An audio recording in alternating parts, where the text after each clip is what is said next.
baseball on ice actually has like a historical background to it. So ice baseball is actually popular in the 19th century. It was like a thing that they would regularly play. Weird. So the earliest record of baseball on ice was baseball on ice. was in January 16, 1860. There were 2 local teams in Rochester, New York, and the score ended up being 27-25. Oh, geez. Wow. Yeah. Very high score. But after they played that first game, it was actually very popular. And like papers were covering it and they're talking about how like fun it was to watch. And then they had another game a year later and they had 2,500 spectators. So like gained popularity over that year. And then a month after that game, the official baseball association of the time, the National Association, they held like an official game for baseball on ice. And it was between the Brooklyn Atlantics and Charter Oaks. The who? The Charter Oaks? The who? I don't know.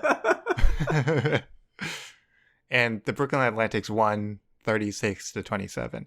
Oh man, even higher scoring. Yeah, even higher score. I don't know how long these games took. I imagine pretty long. But it was so popular that, well, they actually played that game in New York City. It wasn't in Rochester. It was like in the center of the city. And it was actually so popular that New York Times covered it.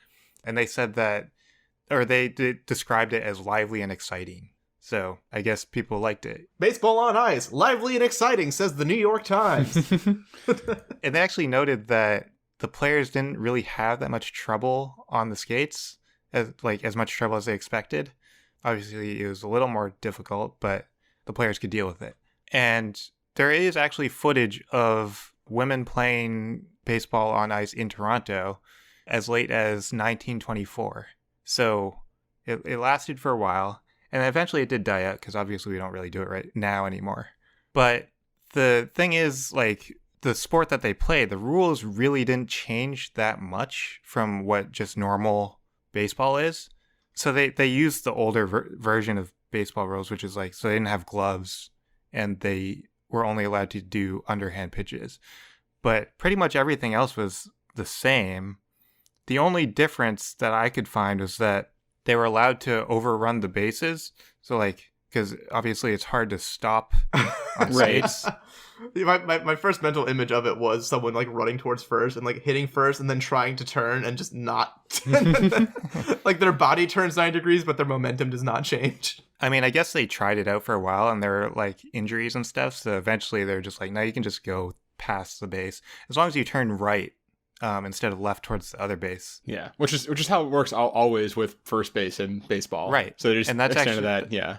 That's actually where that rule stems from. Wait, really? Yeah. What? So that wasn't a rule before ice baseball. And then when they brought baseball back in the summer, once all the ice melted, they kept that rule for first base. Wow. Okay, then. That's like the first bit of baseball trivia I find actually interesting.